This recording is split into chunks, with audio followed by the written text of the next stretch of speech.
पौराणिक कथा के अनुसार युद्ध में लक्ष्मण ने अपने घातक बाण से मेघनाद का सिर उसके धड़ से अलग कर दिया था और उस सिर को श्रीराम के चरणों में रख दिया। श्रीराम को मेघनाद की पत्नी सुलोचना को संदेश देना था कि उसका पति युद्ध में मारा जा चुका है। इसके लिए जब श्रीराम ने मेघनाद की एक भुजा काटकर सुलोचना को भेजी तो उसे यकीन नहीं हुआ कि ये उसके पति मेघनाद की भुजा है। तब सुलोचना के कहने पर मेघनाद की कटी हुई भुजा ने लिखकर उसे यकीन दिलाया था। यह जानकर सुलोचना रोने लगी और कहा कि वह अब सती होना चाहती है। सुलोचना मंदोदरी के पास पहुंची। मंदोदरी ने कहा कि तुम श्रीराम के पास जाओ।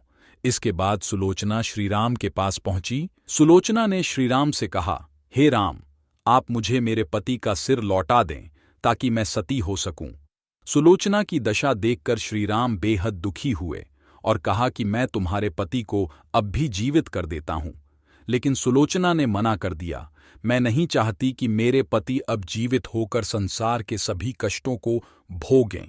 अब तो मेरे लिए बस सौभाग्य की बात है कि मुझे आपके दर्शन हो गए। मेरा जन्म अब सार्थक हो गया है। अब मुझे जीवित रहने की कोई भी इच्छा नहीं है। राम के बोलने पर सुग्रीव मेघनाद का सिर ले आए। इसी बीच सुग्रीव को आशंका हुई कि मेघनाद ने अपनी कटी हुई भुजा से लक्ष्मण का गुणगान कैसे किया और इनसे रहा नहीं गया और कहा कि उन्होंने इसके बारे में सुलोचना से पूछा और कहा कि यह बात तब मानेंगे जब ये नरमुंड हंसेगा। इसके बाद सुलोचना ने कटे हुए सिर से कहा कि हे स्वामी, हंस दीजिए। इतना कहते ही मेघनाद का कटा हुआ सिर भी जोर जोर से हंसने लगा। इसके बाद सुलोचना सती हो गई।